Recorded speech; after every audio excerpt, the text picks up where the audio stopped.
बाबा कहते मीठे बच्चे, तुम आपस में रूहानी भाई भाई हो।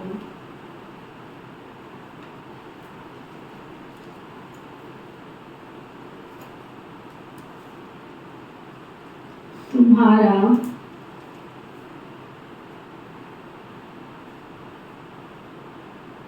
एक दो से अति प्यार होना चाहिए।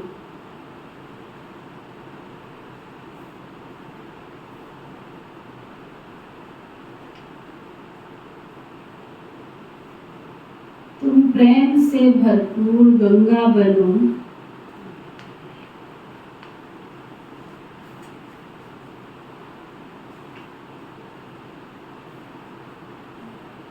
कभी भी लड़ना झगड़ना नहीं।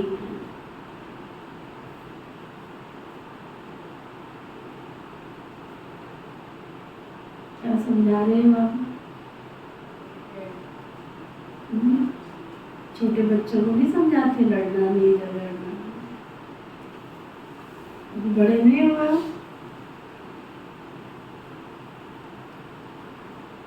बड़े बन जाते हैं तो उनको थोड़ी कहते लड़ो नहीं झगड़ो नहीं। छोटे छोटे बच्चे होते हैं उनको ही कहते हैं। लेकिन हमारा बाबा इतना मीठा इतना प्यारा, बाबा के आगे तुम बच्चे ही हैं ना, इसलिए बाबा उनको रोज सिखाते हैं। क्या सिखाते हैं? तुम आत्मा हो आत्मा हो आत्मा हो। अगर हम आत्मा देखेंगे तो गीत है ना, हम आत्मा आपस में भाई भाई, करो किसी से नहीं लड़ाई। हम आत्मा आपस में भाई। आत्मिक दृष्टि से देखेंगे तो कितनी बातें भूल जाएंगे। कितनी गिनती कराओ। मैं आत्मा हूँ और उस आत्मिक दृष्टि में रहेंगे तो कितनी बातें भूल जाएंगे। नंबर 1, चिंतन ही नहीं करोगे तो आदतें कैसे सुधरेंगी? शरीर को भूल जाएंगे। और शरीर के साथ कितनी चीजें जुड़ी हुई है? खाने खाना पीना संसार और ईर्ष्या द्वेष। लेकिन ये सब बातें कब भूलेंगी? जब ये स्मृति में रहे। वो बाबा वो बता। नंबर 1, पहले भूलेगा ये शरीर नहीं। दूसरा भूलेगा जाति धर्म भेद भाव जो है, ये इस जाति का ये उस जाति का। जाति के भान से निकल जाए, देह के भान से निकले, जाति के भान से निकले। तीसरा, ये गरीब है ये अमीर है, क्योंकि आत्मा तो ना गरीब होती है ना अमीर होती है। तो गरीब और अमीरी की भावना से निकल जाए ना। लड़ाई झगड़े के कारण क्या है? ये कारण मैं गोरा हूँ मैं काला हूँ, है ना। आज विश्व में लड़ाइयाँ किस चीज की है? गोरे की काले की लड़ाइयाँ चली, जाति की लड़ाइयाँ चली, और आज संसार में जाति की लड़ाइयाँ सबसे ज्यादा है। फिर भाषा की लड़ाई, क्योंकि शरीर है तो भाषा की लड़ाइयाँ भी। मेरी भाषा अच्छी है तेरी भाषा अच्छी है, तो भाषा भी आत्मा की दृष्टि से देखेंगे तो आत्मा की भाषा तो एक ही प्यार की भाषा है। फिर आगे ऊंच नीच की भावना से निकल जाएंगे। ये ऊंची जाति का ये नीची जाति का, ये हमसे बहुत ऊपर है ये हमसे बहुत नीचे है। फिर और उससे ऊपर चलो, जब आत्मिक दृष्टि होगी तो सबसे बड़ी जो भावना आज संसार में फैल रही है, ये बहुत ऊंचे पद पे है, ये नीचे पद पे है, आत्मा का पद तो कोई है ही नहीं। तो ये चिंतन करो, लड़ाइयाँ शुरू होने का कारण क्या है?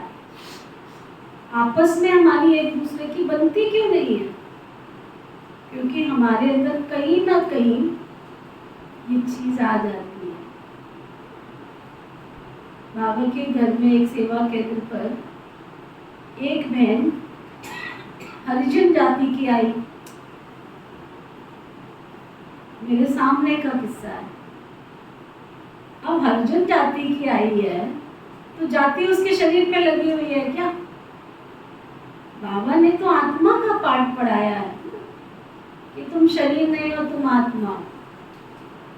तो वहां के भाई बहन जो थे ना एक हो गए, ये बहन भोग बनाएगी तो हम नहीं खाएंगे। ये क्या बात हुई भाई? उसने जीवन दिया है, सरेंडर हुई है, बाबा को याद करती है, उसकी पवित्रता की धारणा है, अन्न शुद्धि की धारणा है। बहुत स्ट्रगल करना पड़ा उस सेंटर को जमाने। उसका पिताजी था बहुत बड़ी पोस्ट पे, बहुत बड़ा ऑफिसर था। उसकी मदर भी बहुत बड़ी पोस्ट पे थी, वो भी ज्ञान में चलते थे। बच्ची इकलौती, वो भी ज्ञान में चलती।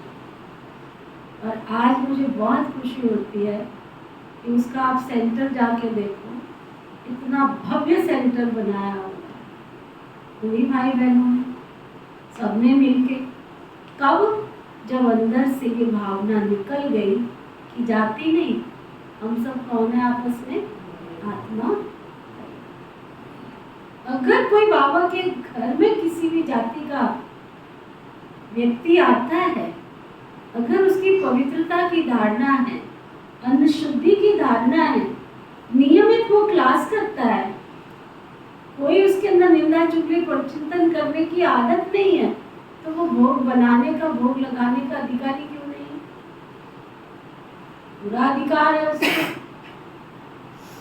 तो ये जो सारी चीजें हैं, जो लड़ने की, लड़ाई लड़ने की, झगड़ने की, इन सब चीजों से अपने आप को चेक करो कि जब भी मैं एकांत में बैठता हूँ तो मुझे अपने बड़े होने का, मुझे अपने पद का, मुझे अपनी अमीरी का, मुझे अपनी जाति का किसी भी प्रकार का भान तो नहीं। बाबा तो पीएचडी की पढ़ाई पढ़ा देते हैं ना, एक कह देते हैं सबसे बड़ा अवगुण कौन सा है, सबसे बड़ा विकार कौन सा है? देहाभिमान। लेकिन पता ही नहीं है देहाभिमान होता क्या है। ये सारी चीजें देहाभिमान में। ठीक है।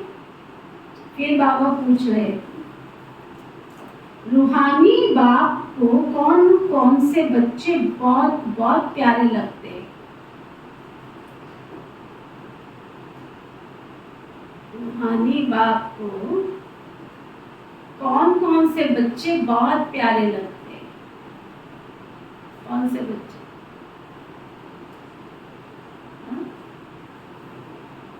कौन से बच्चे प्यारे लगते हैं? बाबा का प्यार लेना तो चेक करना जो बाबा बता रहे। नंबर 1, जो श्रीमत पर सारे विश्व का कल्याण कर रहे। बाबा की श्रीमत के अनुसार, मनमत से नहीं, श्रीमत पर सारे विश्व का कल्याण कर रहे। नंबर 2, जो फूल बने कभी भी किसी को कांटा नहीं लगाते।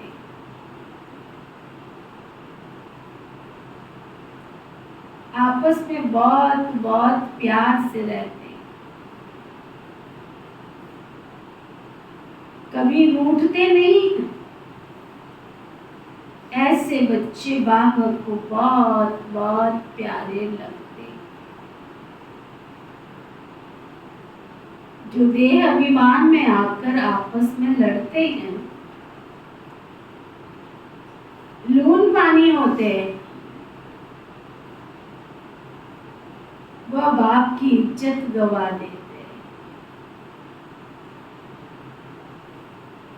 वह बाप की निंदा कराने वाले निंदक बन जाते। उठना किससे? उठेंगे तो अपनी किस्मत को लकीर लग जाएगी।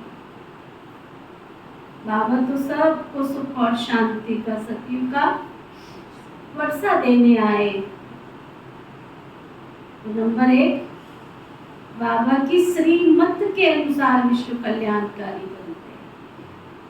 नंबर 2, फूल बनते, एक दूसरे को कांटा नहीं चुभाते। कांटा माना एक दूसरे के प्रति ईर्ष्या, द्वेष, नफरत नहीं करते, आपस में बहुत प्यार से रहते।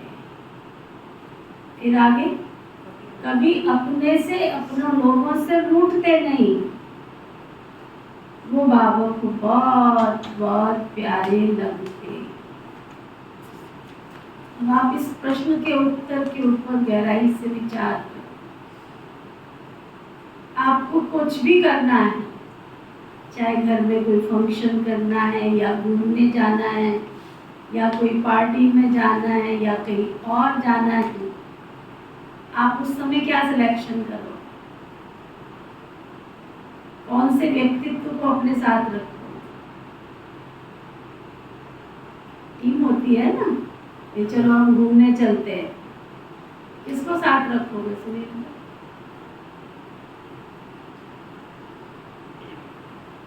किसको साथ रखो?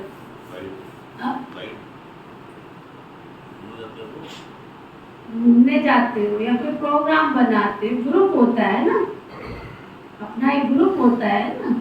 कोई फंक्शन करते हो, कुछ भी करते हो, कोई कहीं जाते हो, तो हम अपने साथ इर्द गिर्द जो ग्रुप बनाएंगे, किसको रखें?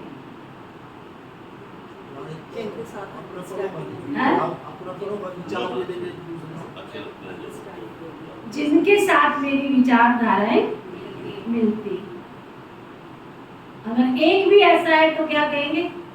इसको भी लेके जाना, ये तो और ये हमारे सारा क्या करेगा? मजा खराब करते हैं। कोई ग्रुप बनाते, कुछ भी चीज बनाते, कोई कुछ भी करते, उसको किसको साथ रखेंगे? जो हमारी बात को स्वीकार करता है, हाँ जी करता है, उसको साथ रखें। दुनिया की रीति है ये बाबा की रीति नहीं, ये संसार की रीति है।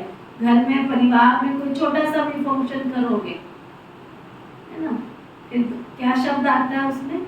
ये हमारे पास के हैं, ये हमारे दूर के।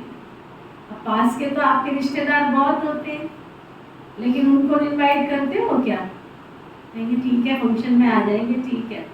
लेकिन जब आपको कोई विचार विमर्श करना है, कोई आपको, है ना, कोई अंदर से प्लानिंग करनी है, तो किसको साथ रखोगे?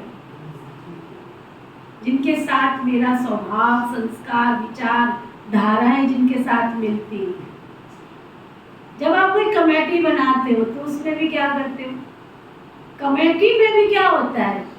चाहे वो 10 जने की है, चाहे 15 जने की है, चाहे 12 जने की है, किसकी बनाओगे? कि इनका आपस में एक दूसरे के साथ तालमेल है। भाई एक ने कही, दूसरे ने मानी, सारे बन गए ब्रह्म ज्ञानी। मन मिलता है, दिल मिलता है, आत्मा मिलती। तो किसकी मिलेगी? अगर बाबा के घर में क्या है? कल हमारी आपस में बात चल रही थी मीरा बहन के साथ, किसी दादी जी का अनुभव सुना रही थी। मीरा सुनती रहती है ना, फिर मुझे आके जरूर सुना के जाती है।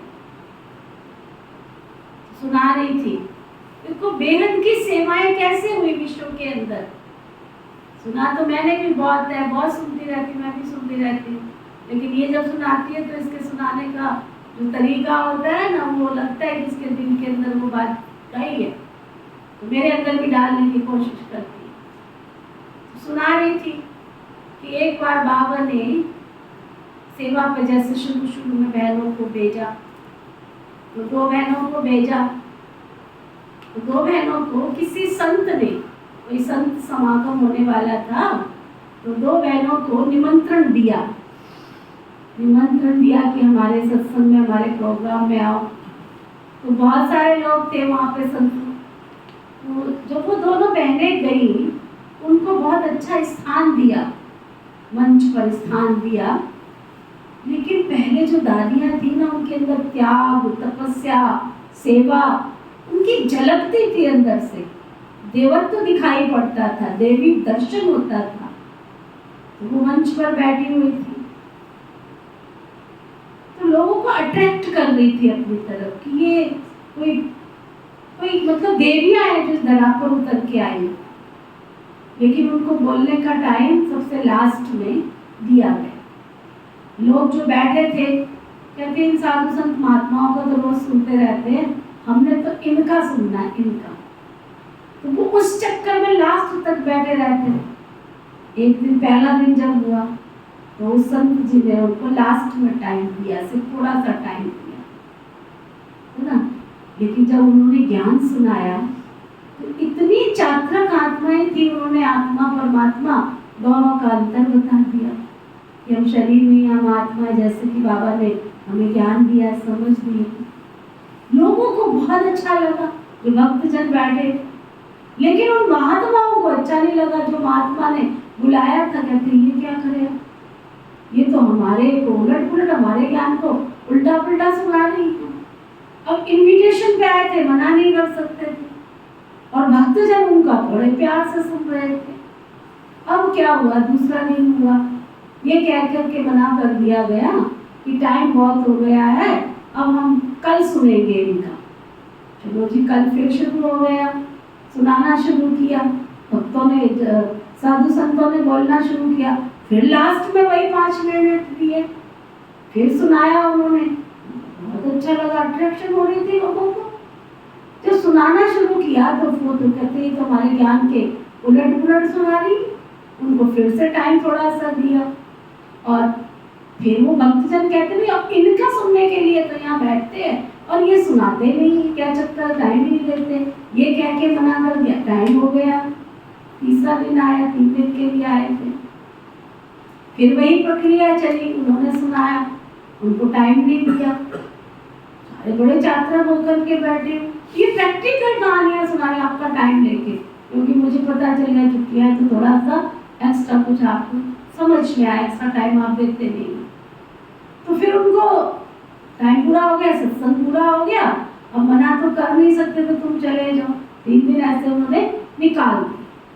अब वो तीसरे दिन के बाद चौथे दिन सवेरे सवेरे महात्मा जी आए कि इनसे छुटकारा कैसे मिले। तो वो एक ड्राई फ्रूट का कुछ सा ड्राई फ्रूट और लिफाफा दे दिया। और कुछ गुरु पहले से ही उन बहनों के पास आया कि भाई हमने तो आपका ज्ञान सुनना था, आप जो सुनाते हो हमें बहुत अच्छा लगता है, ये दूसरे बहन जी का तो हमने सुना ही नहीं है, हमने तो इनका भी सुनना है, आप कुछ दिन के लिए रुक जाओ यहाँ पे। अब महात्मा जी कैसे रोके हम? महात्मा जी तो कह रहे थे कब ये जाए यहाँ से, लेकिन भक्तजन भी भूल जाएंगे, भक्तजनों के आधार पर तो महात्माओं जी का काम चल रहा है। उन्होंने कहा नहीं महात्मा जी, इनको तो आपने रखना है, रोकना है, अभी हमने तो इनका सत्संग सुनना है। चलो जी, उन्होंने लिफाफा दिया। अंदर गति ये बात हुई थी, तो महात्मा जी ने जब लिफाफा और वो ड्राई फ्रूट दिया तो बहनों ने क्या किया, उस लिफाफे में से जो आने का खर्च था ना, वो खर्च रख लिया, जाने का लिफाफा आधा करके वापस कर दिया। बोले ये पैसे क्यों वापस कर दिए? कहते कि हमने तो रुकना है ना, अभी जो हमारे आने का खर्च हुआ था वो हमने ले लिया, अभी हम जा कहाँ रहे हैं। महात्मा जी चक्कर में पड़ गए, अब कैसे कहेंगी तुम जाओ यहाँ से, है ना। अब क्या हुआ कि सत्संग शुरू हो गया, उनको जगह तो देनी पड़ेगी, अब मंदिर में उनको जगह देनी। अब क्या खाएंगे पिएंगे? उन्होंने कहा देखो हम मंदिर का खाना तो नहीं खाएंगे, बोला मंदिर का खाना तो हम नहीं खाएंगे, हम नहीं खाते हैं। तो उनको कच्चा सामान ला के दे दिया, अलग से रसोई दे दी, फिर वो अपना पकाएंगे, अपना खाएंगे। सत्संग शुरू हो गया, मंदिर में चलता रहा। लेकिन एक दिन महात्मा जी उनके कमरे में गए जहाँ सत्संग होता है, तो मैं सुनूं तो सही है क्या सुना रहे हैं, इनके पास तो बड़ी भीड़ आ रही है, चक्कर क्या है, क्या सुना रहे हैं। लोगों को सत्संग बहुत अच्छा लगता था। तो उन्होंने एक चित्र देखा, उस चित्र में राम जी और सीता जी की कुछ पहले के चित्रों में बहुत ऐसी बातें लिखी होती थी।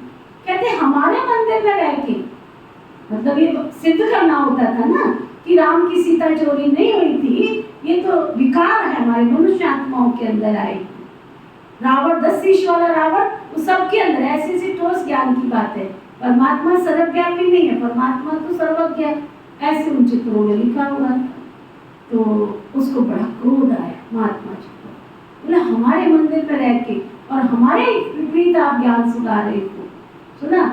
उन्होंने कहा, बहनों ने बड़ी नम्रता के साथ, अच्छा ऐसा है, कोई बात नहीं, आपको कुछ ऐसा लगता है तो कोई हर्जा नहीं। कहते अभी तो हमारा प्रभाव निकलने लगा है, लोग हमारा ज्ञान सुनने लगे हैं और हम ऐसे थोड़ी करेंगे। उन्होंने कहा कोई नहीं, आपको महात्मा जी चित्र में दिक्कत लगती है ना, तो इस चित्र को हम उतार देते हैं। उन्होंने वो चित्र को उतार दिया, बड़ी सेवा हुई, बड़ी सब कुछ, बहुत भगत आत्माएं और बहुत आना जाना हुआ।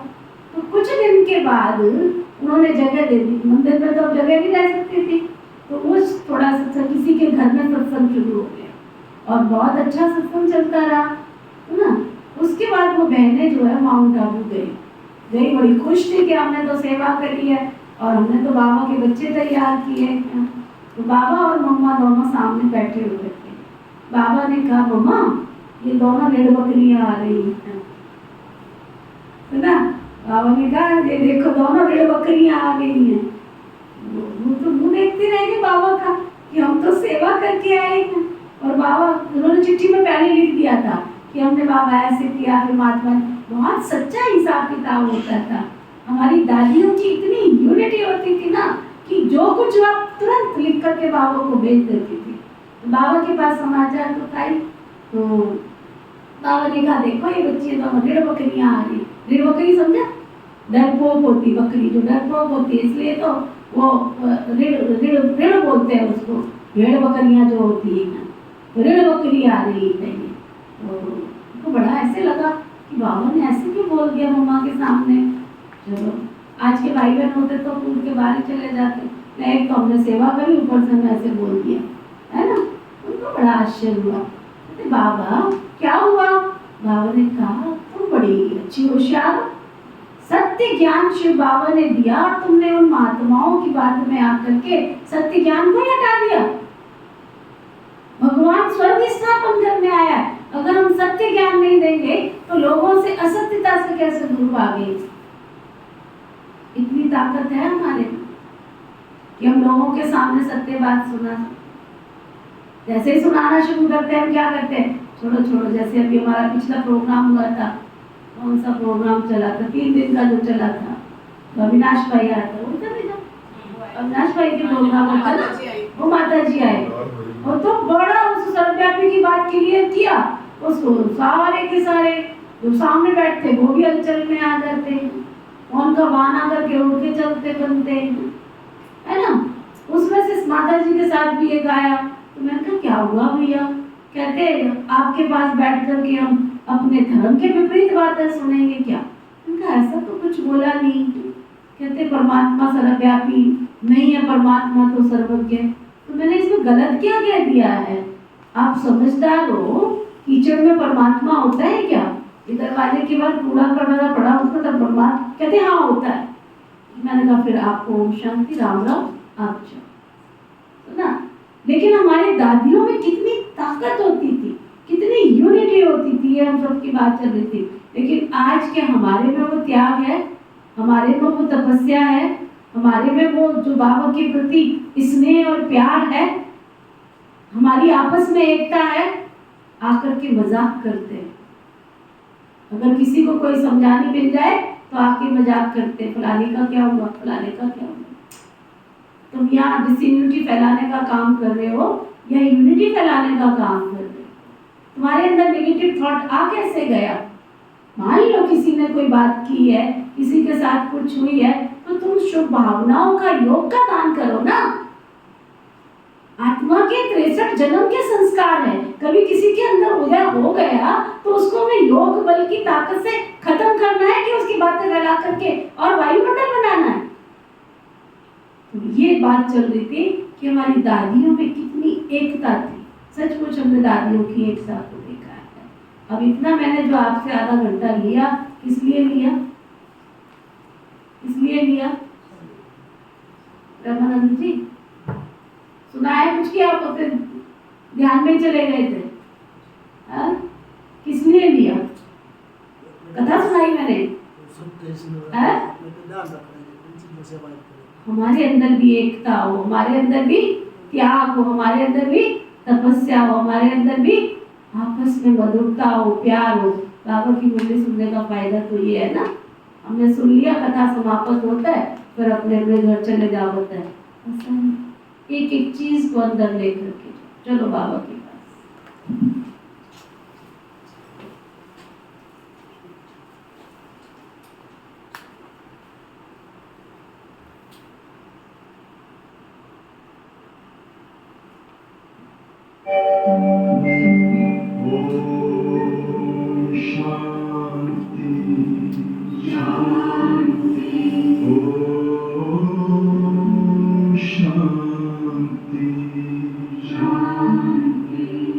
अंतर मन में ज्योति जगा लो, होगा दूर अंधेरा।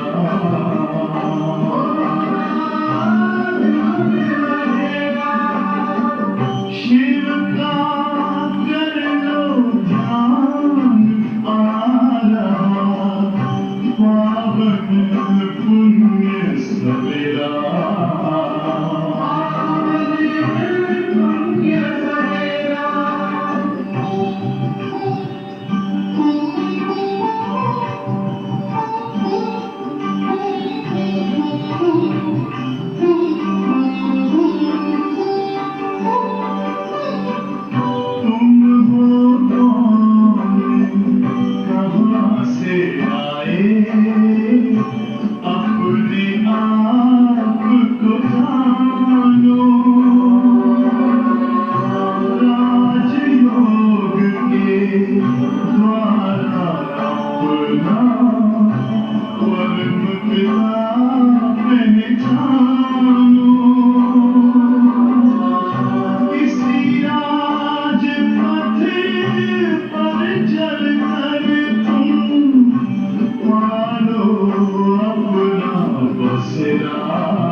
बाबा तेरी मुरली।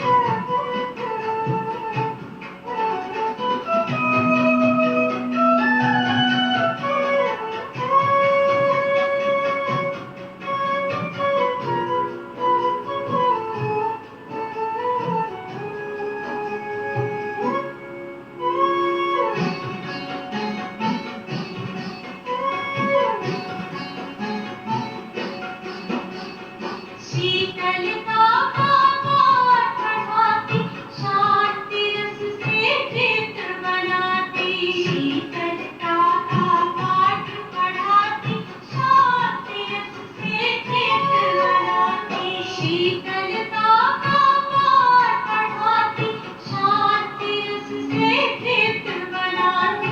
मन में सबके खुशियाँ भरती, झूम उठा संसार। बाबा तेरी मुरली, मेरे बाबा तेरी मुरली।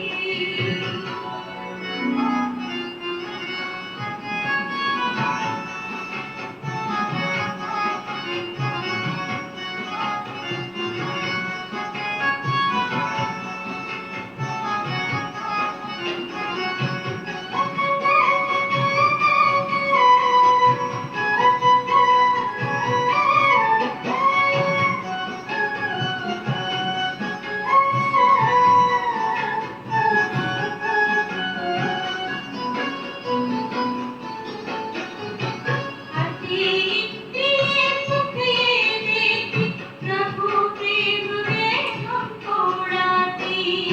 इंद्रिय सुख ये देती, प्रभु प्रेम में हमको उड़ाती। अति इंद्रिय सुख ये देती, प्रभु प्रेम में हमको उड़ाती। जीते जी मरना सिखलाती, मरते को देती श्वास। बाबा तेरी मुरली, मेरे बाबा तेरी मुरली।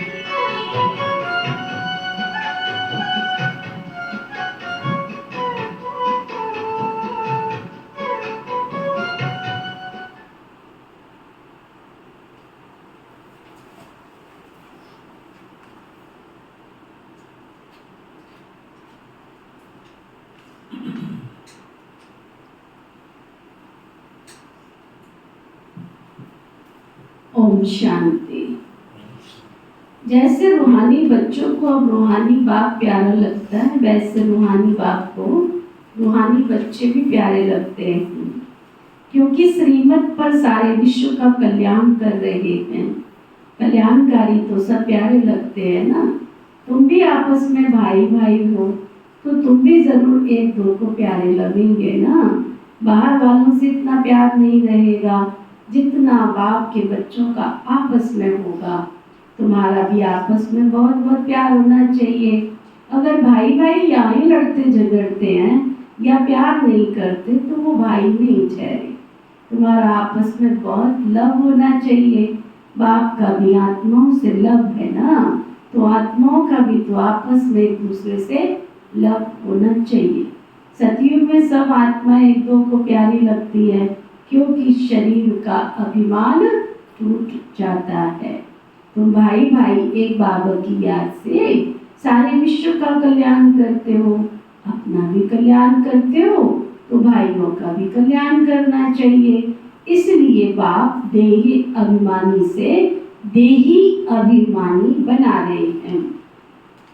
वह लौकिक भाई भाई तो आपस में धन के लिए, हिस्से के लिए लड़ते झगड़ते रहते हैं। यहाँ तो ये सब बातों की भी क्या, कोई धन की नहीं, कोई पोजीशन की नहीं, और सबसे बड़ी चीज बाबा क्या कह रहे हैं, यहाँ तो धन के लिए भी कोई बात नहीं है, पोजीशन के लिए भी कोई बात नहीं है, और यहाँ कोई बंटवारे थोड़े ही हो रहे प्रॉपर्टी के, है ना। तो हिस्से की बात भी नहीं है। तो यहाँ तो लड़ने झगड़ने की बात ही नहीं है। हर एक को डायरेक्ट कनेक्शन रखना पड़ता है। ये बेहद की बात है ना। योग बल से बाप से वर्षा लेना है। लौकिक बाप से स्थूल वर्षा लेते हैं। ये तो है रूहानी बाप से रूहानी बच्चों को रूहानी वर्षा।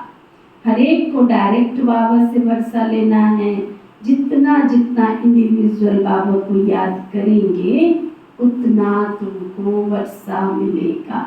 बाबा देखेंगे आपस में लड़ते हैं तो बाबा कहेंगे तुम निधन के बन गए हो क्या, तुम्हारा कोई धनी धोरी नहीं है क्या। रूहानी भाई भाई को झगड़ना नहीं चाहिए। अगर भाई भाई होकर आपस में लड़ते झगड़ते हैं, प्यार नहीं है, तो जैसे रावण के बन जाते हैं। वह सब आसुरी संतान ठहरे। फिर दैवी संतान और आसुरी संतान में जैसे कि कोई फर्क ही नहीं रहता है, क्योंकि देह अभिमानी बन करके लड़ते झगड़ते रहते हैं। आत्मा आत्मा से कोई लड़ती थोड़े ही है। इसलिए बाबा कहते मीठे मीठे बच्चे आपस में लून पानी नहीं होना। लून पानी माना खारा पानी नहीं बनना है। होते हैं तब समझाया जाता है। फिर बाबा कहेंगे ये तो देह अभिमानी बच्चे हैं, रावण के बच्चे हैं, हमारे तो नहीं है ना। अगर किसी में ऐसी बात होती तो समझाना तो पड़ता है ना। बाबा कहते हैं इस समय क्योंकि आपस में लून पानी होकर रहते हैं, तुम 21 जन्म खीन खंड होकर रहते हो। इस समय देही अभिमानी बनकर रहना है। अगर आपस में नहीं बनती है तो उस समय क्या, अगर तुम्हारी आपस में नहीं बनती है तो क्या, रावण संप्रदाय के बन जाते हो, है ना।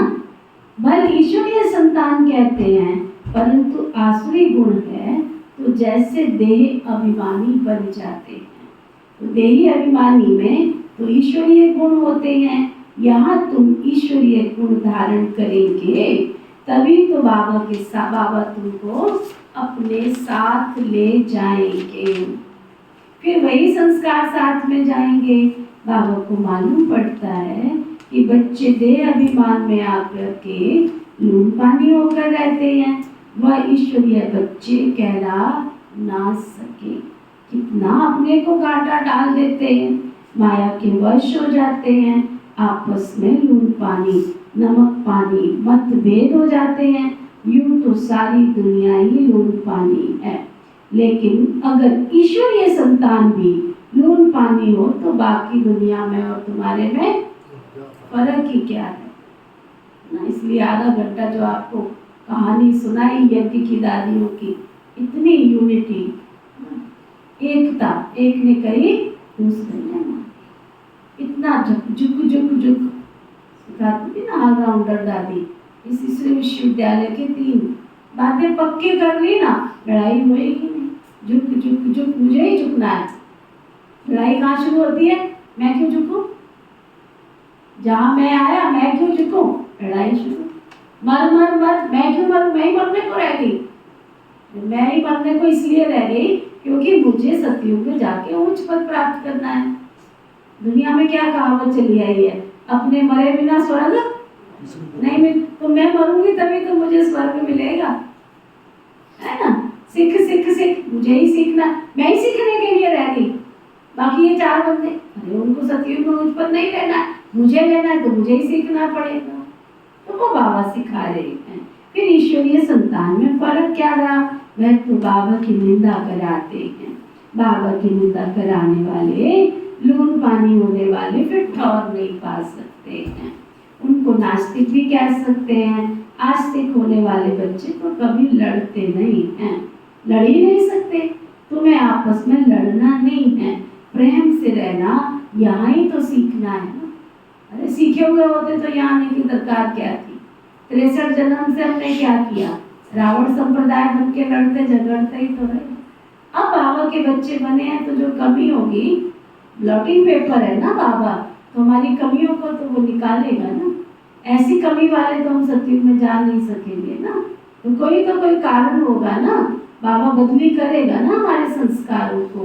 तो बाबा कहते हैं प्रेम से रहना, यहाँ ही सीखना है। जो फिर 21 जन्म आपस में प्रेम रहेगा, बाबा के बच्चे कहलाकर फिर भाई भाई अगर नहीं बनते, आपस में प्यार नहीं रखते हैं तो आसुरी संतान चले। बाप बच्चों को समझाने के लिए फिर मुरली चलाते हैं, लेकिन देह अभिमान के कारण उनको ये मालूम ही नहीं पड़ता है कि बाबा हमारे लिए कह रहे है ना। फिर क्या कहेंगे, मेरे को ही कहा जाता है, फिर तेरे को इसलिए कहा जाता है कि बाबा तेरे से बहुत प्यार करता है, बाबा की नजर तेरे ऊपर है, तेरे सारे अंगूर निकाल के तुझे ही लक्ष्मी और तुझे ही नारायण बनाने आया है बाबा, इसलिए तेरे को कह रहा है। तो बाबा कहते मालूम ही नहीं पड़ता बाबा हमारे लिए कह रहे हैं। माया भी तो बड़ी तीखी है, जैसे चूहा काटता है ना, जो मालूम ही नहीं पड़ता है। माया भी बड़ी मीठी मीठी फूंक दे फिर काट लेती है ना। मीठी फूंक क्या होती है, तेरे लिए बहन जी ऐसे कह रहे। अब बहन जी ने किस भाव से कहा था ये तो समझते नहीं है, बस उसके अंदर डाल दिया पानी, है ना। अरे संस्कारों को परिवर्तन करने के लिए बाबा हमको सकाश देता है, शक्ति देता है। बाबा कहते पता ही नहीं पड़ता है, आपस में रूसना आदि आसुरी संप्रदाय का काम है। बहुत सेंटर्स पर लूट पानी होकर रहते हैं, अभी कोई परफेक्ट थोड़ा ही नहीं है, दूसरे की बातें करने आ जाते। अपने जहन में झांक के देखो ना, तुम संपूर्ण बन गए हो क्या, तुम्हारे में कोई कमी नहीं है क्या, संपूर्ण बन गए हो। जो इस क्लास में बैठे हैं समझते हैं हम संपूर्ण बन गए हैं, हमारे में तो कोई बुराई नहीं है, सर्वगुण संपन्न 16 कला संपूर्ण है ना, संपूर्ण निर्विकारी हम बन गए। बात उठाओ, फिर एक दूसरे को क्यों देखते हो, एक दूसरे की कमियां क्यों देखते हो। जब मेरे अंदर भी खटास है, मेरे अंदर भी कमी है, मेरे अंदर भी काम का क्रोध का कांटा है, तो दूसरे के कांटे को क्यों देखते हो, अपने आप को देखो, है ना। वो बाबा सिखा रहे हैं। बाबा कहते आपस में रूसना आदि आसुरी संप्रदाय का काम है। बहुत सेंटर्स पर लूट पानी होकर रहते हैं, अभी कोई परफेक्ट तो बने नहीं है, माया वार करती रहती है, माया ऐसा माथा मोड़ लेती है जो पता ही नहीं पड़ता। अपने दिल से पूछना है कि हमारा आपस में प्रेम है या नहीं। प्रेम के सागर के बच्चे हो तो प्रेम से भरपूर गंगा बनना चाहिए। लड़ना झगड़ना उल्टा सुल्टा बोलना, इससे तो न बोलना अच्छा है। Hear no evil, see no evil, talk no evil। अगर किसी में भी क्रोध का अंश है तो ये प्यार तो नहीं रहता है ना, ये प्यार तो नहीं रहता। इसलिए बाबा कहते हैं बच्चे रोज अपना पोता मेल निकालो, आसुरी चलन सुधरती नहीं है। मेरा अगर अवगुण है, कोई पुराना है, जड़ संस्कार है मेरा, है ना, अगर वो निकलता नहीं है, सुधरता नहीं है, तो नतीजा क्या निकलता है, फिर पद क्या पाएंगे। बाबा समझाते हैं कोई सर्विस नहीं करेंगे तो फिर हालत क्या हो जाएगी, पद कम हो जाएगा। साक्षात्कार तो सबको होना ही है, तुमको भी अपनी पढ़ाई का साक्षात्कार होता है, साक्षात्कार होने के बाद ही तुम ट्रांसफर होते हो, ट्रांसफर होकर फिर तुम नई दुनिया में आएंगे। पिछाड़ी में सब साक्षात्कार होगा, कौन कौन कितने मार्क्स से पास हुआ। रिजल्ट आने के बाद क्या करें, थोड़ा सा और हमको मौका मिल जाए, ऐसे होगा क्या। बाबा कहते फिर रोएंगे, फिर पीटेंगे, सजाएं भी खाएंगे, फिर पछताएंगे कि अरे हमने बाबा का कहना नहीं माना। बाबा ने तो बार बार समझाया कोई आसुरी अवगुण नहीं होना चाहिए, जिनमें दैवी गुण है उनको आप समान बनाना चाहिए।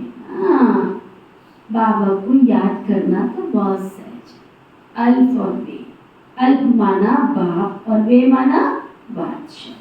तो बच्चों को बहुत अंदर नाम कुमारी नाम का चढ़ी रहे दिन रात, ऐसा नशा होना चाहिए। अगर आपस में लूट पानी होंगे तो फिर ईश्वरीय औलाद कैसे कहलाएंगे। बाबा समझेंगे ये तो आसुरी औलाद है, माया ने इसे नाक से पकड़ लिया है। नाक से पकड़ लिया, नाक क्या होती है, हाँ, नाक क्या होती है? मेरी तो नाक ही कट गई। नाक कटती है, ये मेहपन आ गया, मेरी बेइज्जती कर दी, मेरा ये कर दी। अरे इज्जत किसकी है संसार में? हाँ, दुनिया में जाके देखो, बाबा तो फिर भी ब्लॉटिंग पेपर होके हमारी बुराइयों को क्या कर रहा है? चूस रहा है। ब्लॉटिंग पेपर देखा है? किस किसने देखा ब्लॉटिंग पेपर? हिंदी में स्याही सोखता बोलते हैं, है ना, स्याही चूस। तो बाबा भी ब्लॉटिंग पेपर है, वो हमारी सारी बुराइयों को निकालने के लिए तो आया है ना। बाबा कहते हैं माया कईयों को नाक से पकड़ लेती है, मेरी बेइज्जती करती, मेरा कहना नहीं माना, मेरी बेइज्जती करती। बाबा कहते हैं उनको पता ही नहीं पड़ता है, सारी अवस्था डावाडोल हो जाती है और फिर पद भी कम हो जाता है। तुम बच्चों को उन्हें प्रेम से सिखाने की कोशिश करनी चाहिए, छोड़ देना थोड़ी है किसी को, प्यार से सिखाना तो पड़े ना कि तुम्हारे अंदर ये कमी है, ये कमजोरी है, इसको निकालो, है ना। ये थोड़े होता है कि नहीं मेरे में तो कोई कमी नहीं है, तो फिर ये स्कूल तो बंद कर देना चाहिए बाबा को। कहाँ आते हो सभी? कहाँ आते हो? बोलते नहीं। ईश्वरीय विश्वविद्यालय में आते हो, नीति बहन के विद्यालय में आते हो?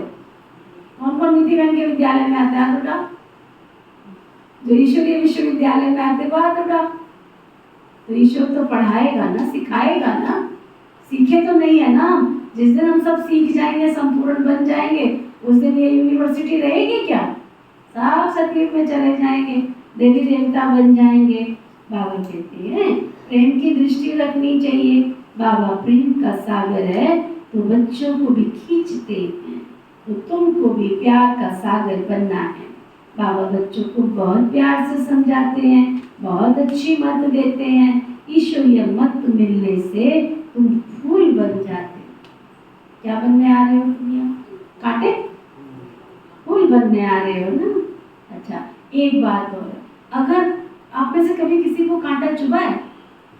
चुभा है? किस किस को चुभा है? कैसे निकालते हैं उसको? कांटे को किससे निकालना पड़ता है? कांटे से ही निकालना पड़ता है। तो कोई अवगुण है तो उसको अवगुण को निकालने के लिए शिक्षा सावधानी तो देनी पड़ेगी ना। बिना शिक्षा सावधानी के कैसे निकल जाएगा? तुमको मुझे क्यों कहा गया? तुझे इसलिए कहा गया कि तुझे सतयुग में उच्च पद पाना, तेरे अंदर कैपेसिटी है, तुम परिवर्तन कर सकती है, सामने वाली हो सकती परिवर्तन ना कर पाए, है ना। ऐसे हमारी दादियां हमको सिखाती। सुनाया था ना मैंने एक बार किसी बहन ने जाकर के दादी को शिकायत लगा दी, ऐसे किया वैसे किया, तो मेरे को अच्छा नहीं लगा। मैंने कहा कमाल है, मैंने तो ऐसा कुछ किया भी नहीं, झूठी झूठी शिकायतें लगा दी जाके। 2 बार हुआ मेरे साथ, एक दादी प्रकाश मनी जी के सामने, एक मनोहर दादी जी के सामने। तो दादी जी को किसी ने जाकर शिकायत लगा दी। ठीक है, मैं तो बस बहुत अंदर रोई। मैंने कहा मेरी शिकायत क्यों लगा दी दादी के पास? उस समय छोटा परिवार था ना, तो खबर पहुंच जाती थी, हर खबर रहती थी दादियों के पास। तभी तो मैंने कहा अपने खून को तो सारी दुनिया पालती है, लेकिन दादियों ने तो पराये खून को भी प्यार देकर ऐसे पाला है। तो दादी के पास खबर पहुंची तो मुझे बहुत, वो तो रो रही है, दादी को बड़ा लगा, दादी का प्यार बहुत था। लंच होता है ना, खाना खाते, तो खाने के टाइम पर दादी जी ने मुझको बुलाया, 12 साढ़े 12 बजे करीब बज रहे होंगे। तो दादी कई बार खाने से पहले, अपना लंच करने से पहले चक्कर लगाती थी कि सब ब्राह्मण बहुत अच्छी तरह से खा रहे हैं, सब ठीक है, सब ऐसे सबको ठीक मिल रहा है, तो कई बार चक्कर लगाती थी। तो दादी ने मैसेज बोला, जाओ उसको मिठली को बुला के लाओ, नीतू को बुला के लाओ। तो वो बोलते ही नहीं, बुला के लाओ। तो मुझे बुलाया गया, तो मेरी तो आंखें सूजी पड़ी थी, सारा चेहरा ऐसा हुआ पड़ा था। तो दादी ने बुलाया और उंगली पकड़ी कि चलो आज भंडारे का चक्कर लगा के आते हैं। दादी ले गई भंडारे का चक्कर लगाने। तो उस टेबल पर खुदा ना खास्ता जिन बहनों ने शिकायत लगाई थी ना, वो बहनें बैठी हुई थी वहाँ पे, खाना खा रही थी। उनकी नज़र दादी के ऊपर पड़ी नहीं। और देखो प्रैक्टिकल सुना रही हूँ आपको। तो दादी ने कहा देखो कितना हंस रही है, आपस में खूब हंस रही थी, खा रही थी बहुत प्यार से, ऐसे आपस में जैसे दोस्ती होती है। कहती देखो ये हंस रही है और खाना खा रही है, और तू कमरे में जाके तेरे का हाल क्या किया होगा। इसलिए किसी की बात का कोई प्रभाव नहीं आना। ठीक है ना, उसने दादी को सुनाया ना आपके, है ना। तो इसलिए कई बार हमें किसी ने सुना भी दिया, कुछ कह भी दिया, उन बातों का प्रभाव मेरे ऊपर पड़ा, तो मेरा परिवर्तन कैसे हो। दादी ने ऐसे निकाला, किसी की बात का कोई प्रभाव हमारे ऊपर ना पड़े। बैठ के एकांत में चेक करो कि सचमुच ये मेरे अंदर कमी है तो मुझे उस कमी को निकालना है। दूसरा किस्सा और हुआ मनोहर दादी जी के साथ में, जब मैं अम्बाला आई थी, तो अम्बाला कुछ महीने मेरे से ईर्ष्या करती थी, कहते जब देखो नीति ये करेगी, जब देखो नीति ये करेगी, क्यों हमारे अंदर विशेषता नहीं है क्या, हम नहीं सेवा कर सकते हैं। जाके मनोहर दादी को, कुछ महाराष्ट्र की बहनें थी, दादी जी को शिकायत लगा दी। मैं जब गई तो दादी ने मुझे प्यार से बुलाया और कहा इधर आनी थी। मैंने कहा दादी जी, दादी कहती है ऐसे ऐसे तेरी शिकायत लगाई है फलानी ने। उनको बड़ा अंदर आया। मैंने कहा ऐसी कोई बात ही नहीं है, बहन जी कहते हैं तो मैं सेवा करती हूँ, उनको करनी है तो वो भी कर ले, इसमें क्या है। तो मेरे को बड़ा खराब लगा, क्या संकल्प आया नेगेटिव। कमाल है, दादियों को बाबा ने इतने ऊंचे स्थान पर रखा है, तो इन दादियों को ही नहीं पता जानी जाना नार नहीं है, इन्होंने मुझे क्यों कहा। अगर इनके अंदर ये बात नहीं होती तो मुझे क्यों कहा, मुझे नहीं कहना चाहिए था दादी को। सुना, मैं दादी के पास गई, जब ओम शांति भी नहीं करी, मैंने दूसरी बार जब मैं गई मधुबन, मैं नहीं बात करती हूँ, जब दादियों को पता ही नहीं है कि मैं सच्ची हूँ, फिर मेरे ऊपर दादी ने ऐसे मुझे बोला। मैं गई, दादी ने बुला, मैंने सुना है कि नीतू आई है, लेकिन वो ओम शांति करने क्यों नहीं आई है। तो दादी ने किसी को भेजा, बोला उसको बुला के ला। तो गई, दादी कहती क्या बात, तू आई तो ओम शांति नहीं करी।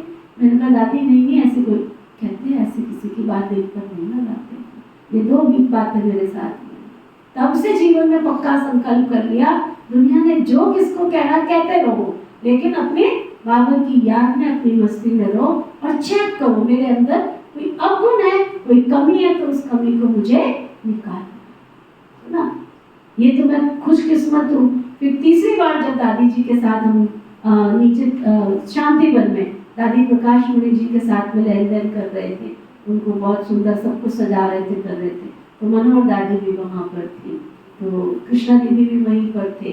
तो ऐसी कोई बात हुई तो कृष्णा दीदी ने दादी को कहा, दादी ऐसा कुछ नहीं है, इनके आपस में ईर्ष्या हो जाती है ना, इसलिए ये तो बहुत अच्छी बालकी है, ये तो बहुत अच्छी सेवा कर रही है। तो ना, तो कई बार ऐसी सिचुएशन आती है, लेकिन हमें उस सिचुएशन में क्या करना है। नेगेटिव थॉट मेरे अंदर आएगा तो नेगेटिव से क्या निकलेगा, विष निकलेगा। पॉजिटिव से क्या निकलेगा, अमृत निकलेगा। जैसे नेगेटिव आएगा तो वो नेगेटिव बबूल के कांटे की तरह फटाफट बढ़ता चला जाएगा और वो हमारी अवस्था को खराब कर देगा। तो वो बाबा समझा रहे हैं। बाबा कहते हैं, बाबा तो प्यार का सागर है ना, तो तुमको भी प्रेम का सागर बनना है। बाप बच्चों को बहुत प्यार से समझाते हैं, अच्छी मत देते हैं, ईश्वरीय मत मिलने से तुम फूल बन जाते हो। सब गुण तुमको बाबा देते हैं ना, देवताओं में तो बहुत प्यार है ना, तो वो अवस्था तुम्हें भी यहाँ जमानी है। इस समय तुमको नॉलेज है, फिर देवता बन गए तो नॉलेज नहीं रहेगी। वहाँ दैवी परिवार, दैवी प्यार रहता है, तो बच्चों को अब दैवी गुण भी धारण करने हैं। अभी तुम पूज्य बनने के लिए पुरुषार्थ कर रहे हो, अभी संगम युग पर हो ना। बाबा भी भारत में आते हैं, शिव जयंती मनाते हैं ना, परंतु वो कौन है, कैसे आते, कब आते हैं, क्या करते हैं, ये कोई भी नहीं जानते। तुम बच्चे भी नंबरवार पुरुषार्थ अनुसार जानते हो, जो नहीं जानते वो इसको समझा भी नहीं सकते हैं, फिर पद क्या पाएंगे। स्कूल में पढ़ने वालों में भी कोई की चलन खराब होती है तो कोई की सदैव अच्छी चलन रहती है, कोई प्रेजेंट रहे, कोई अब्सेंट। यहाँ प्रेजेंट है, वो सदैव बाबा की याद में रहते हैं, सुदर्शन चक्कर फिराते रहते हैं। बाबा कहते उठते बैठते तुम अपने को सुदर्शन चक्कर धारी समझो। भूलते हो इसका मतलब एब्सेंट हो जाते हो। जब सदैव प्रेजेंट होंगे तभी तो उच्च पद पाएंगे ना, भूल जाएंगे तो कम पद पाएंगे। बाबा जानते हैं अभी समय पड़ा है, उच्च पद पाने वालों की बुद्धि में ये चक्र फिरता होगा। कहा जाता है ना, शिव बाबा की याद हो, मुख में ज्ञान अमृत हो, तब प्राण तन से निकले।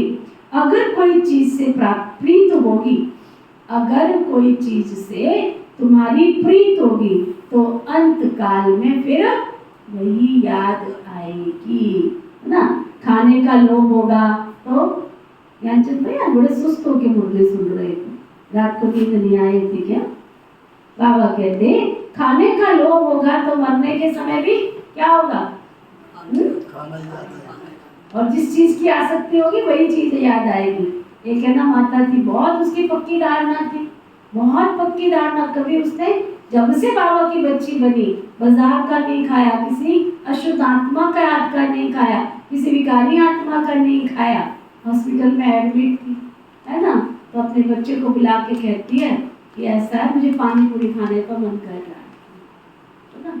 अब पानी पूरी कहाँ से लाएं? सेंटर कोई पास में था नहीं, और ऐसे कोई बनता है क्या? तो फिर कहा जब बाजार से लिया कोई बात नहीं है, मुझे तो पानी पूरी खाने का मन कर रहा है।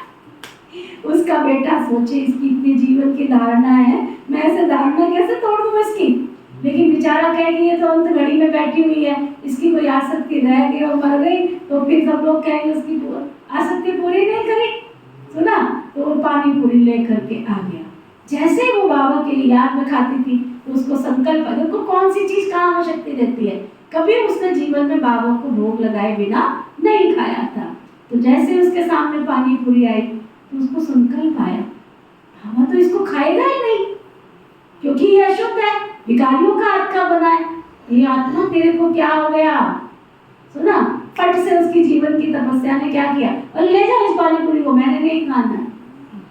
सुना, तब बाबा कहते हैं कि ऐसा ना हो, खाने का लोभ होगा तो मरने के समय वो चीज याद आएगी, ये खाऊं फिर तुम्हारा ये पद भ्रष्ट हो जाएगा। बाबा तो कहते सुदर्शन चक्रधारी होकर मरो और कुछ भी याद ना आए, बिगड़ कोई संबंध जैसे आत्मा आई वैसे जाना है।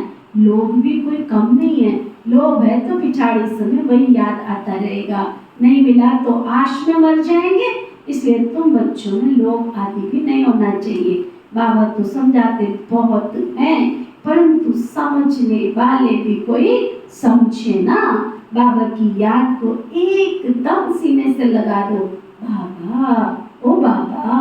बाबा केवल मुख से कहना नहीं है, अजपा जाप अंदर चलता रहे। बाबा की याद में कर्मातीत अवस्था में ये शरीर छूटे तभी ऊंच पद पा सकते हैं। अच्छा, मीठे मीठे सिकी नदी बच्चों प्रति माता पिता बाप दादा का याद प्यार और गुड मॉर्निंग। रूहानी बाप की रूहानी बच्चों को नमस्ते। हम सब रूहानी बच्चों की रूहानी बाप दादा को दिल व जान सिख व प्रेम से नमस्ते नमस्ते नमस्ते जी। धारणा के लिए मुख्य सार,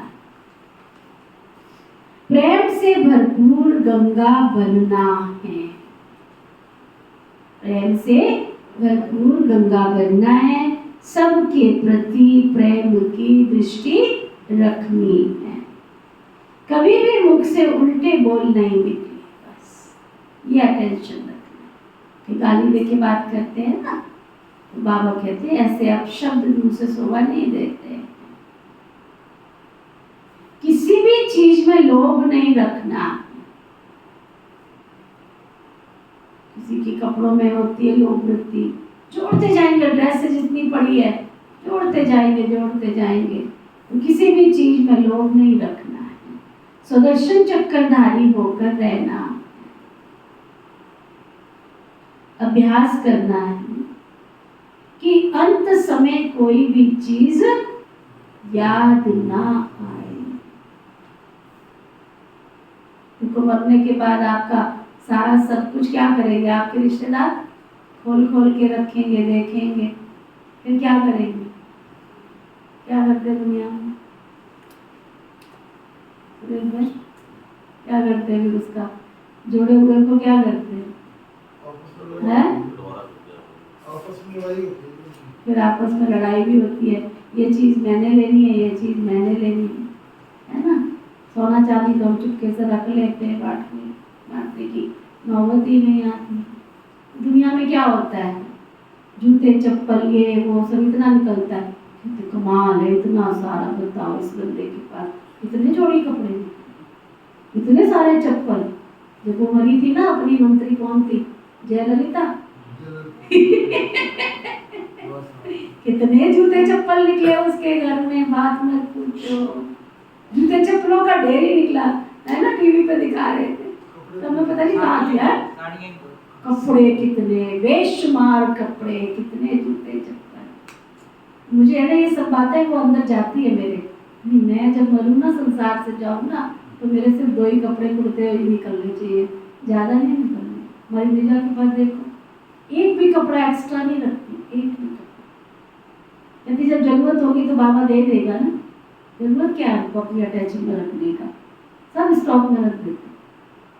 और ये भी याद नहीं रहता है कि हमने लिए अपने लिए रखा है, दे देते हैं। जो आएगा हमारे लिए जब जरूरत होगी बाबा भेज देगा ना। इतना निश्चय बुद्धि होना चाहिए। बाबा कहते हैं किसी भी चीज में लोभ नहीं रखना, सुदर्शन चक्रधारी होकर रहना, अभ्यास करना है कि अंत समय कोई चीज याद। वरदान, सतगुरु प्यारे बाबा का वरदान, पुरानी देह व दुनिया के सर्व आकर्षणों से सहज और सदा दूर रहने वाले राज ऋषि भव। इतना सुंदर बाबा ने वरदान दिया, पुरानी देह व पुरानी दुनिया के सर्व आकर्षणों से सहज और सदा दूर रहने वाले राज ऋषि भव।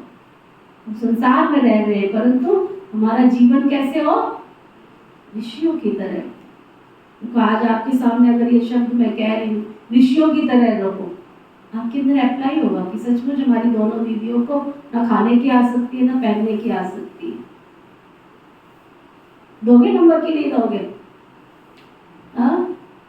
है कि नहीं है? ये प्रैक्टिकल है या नहीं है?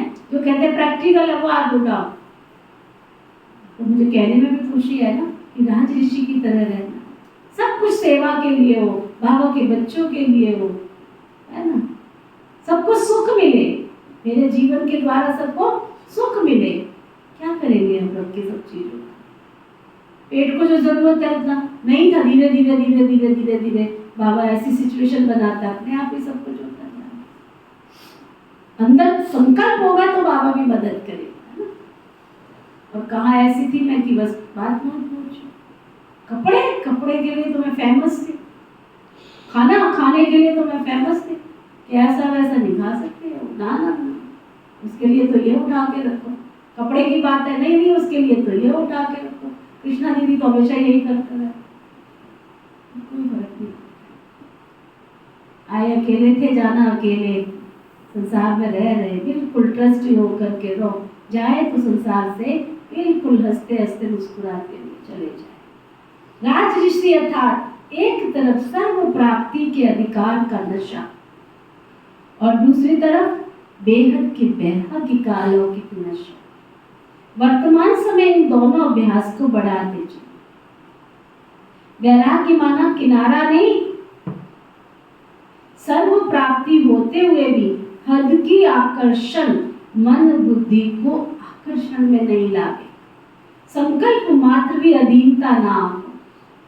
इसको कहते हैं राज ऋषि अर्थात बेहद के वैराग्य। ये पुरानी दुनिया व देह की पुरानी दुनिया, व्यक्त भाव, वैभवों का भाव, इन सब आकर्षणों से सदा और सहज दूर रहने। स्लोगन, साइंस के साधनों को यूज करो लेकिन जीवन का आधार मत बनाओ। साइंस के साधनों को यूज करो लेकिन जीवन का आधार नहीं बनाओ।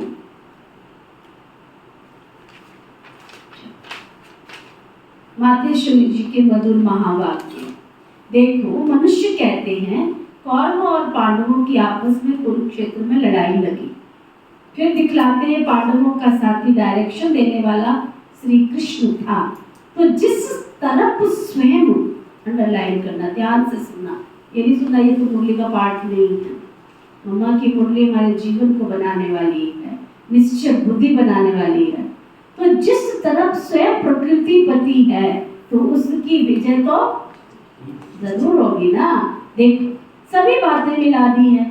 अभी पहले तो इस बात को समझो कि प्रकृति पति तो परम पिता परम आत्मा है। श्री कृष्ण तो सतयुग का पहला देवता है। पांडवों का सारथी तो परमात्मा था ना। अब परमात्मा हम बच्चों को कभी हिंसा नहीं सिखला सकता। ना पांडवों ने कोई हिंसा की लड़ाई कर राज्य प्राप्त किया। ये दुनिया ही कर्म क्षेत्र है जिसमें मनुष्य जैसा जैसा कर्म कर बीज बोता है वैसा अच्छा व बुरा फल भोगता है। जिस कर्म क्षेत्र पर पांडव अर्थात भारत माता शक्ति अवतार भी मौजूद है, भारत परमात्मा भारत खंड में ही आते हैं, इसलिए भारत खंड को अविनाशी कहा जाता है। परमात्मा का अवतरण खास भारत खंड में हुआ है, क्योंकि अधर्म की वृद्धि भी भारत खंड से हुई है ना। वहाँ ही परमात्मा ने योग बल द्वारा कौरव राज्य खत्म कर पांडवों का राज्य स्थापन किया। तो परमात्मा ने एक आदि सनातन देवी देवता धर्म स्थापन किया, परंतु भारतवासी अपने महान पवित्र धर्म और श्रेष्ठ कर्म को भूल अपने को हिंदू कहलाते हैं। बेचारे अपने धर्म को न जान औरों के धर्म में जुट गए हैं। तो ये बेहद का ज्ञान बेहद का मालिक खुद ही बताता है। ये तो अपने स्वधर्म को भूलकर हद में फंस गए हैं, जिसको कहा जाता है अति धर्म गिलानी, क्योंकि ये सब प्रकृति के धर्म हैं, परंतु पहले चाहिए स्वधर्म। तो हरे का स्वधर्म है मैं आत्मा शांत स्वरूप हूँ। फिर अपनी प्रकृति का धर्म है देवता धर्म। ये 33 करोड़ भारतवासी देवताएं हैं। तभी तो परमात्मा कहता है अनेक देह के धर्मों का त्याग करो, सर्व धर्मानि परित्यज्य। इस हद के धर्मों का जो आनंद हो गया है, अब इन हद के धर्मों से निकल बेहद में जाना है। उस बेहद के बाद सर्वशक्तिमान परमपिता परमात्मा के साथ योग लगाना है। तो सर्वशक्तिवान प्रकृतिपति परमात्मा है, ना कि श्री कृष्ण। तो कल्प पहले भी जिस तरफ साक्षात प्रकृतिपति परमात्मा थे उनकी विजय गाई हुई है। अच्छा, ओम शांति। आज का व्यक्ति इशारा। अभी सहज और सदा के कर्म योगी अर्थात निरंतर निर्विकल्प समाधि में रहने वाले सहज योगी बनो। जो सदा कर्म योगी रहते हैं वो सदा सदाचारी भी रहते हैं। जैसे धर्म और कर्म दोनों को अलग नहीं कर सकते, कोई भी कार्य करते हुए धर्म अर्थात धारणा भी संपूर्ण हो, कर्म में भी बहुत बिजी रहते हो, तब धारणा भी इतनी रहे, दोनों तराजू का एक समान रहे, तब कहेंगे दिव्य बुद्धिवान कर्म योगी आत्मा। ओम शांति।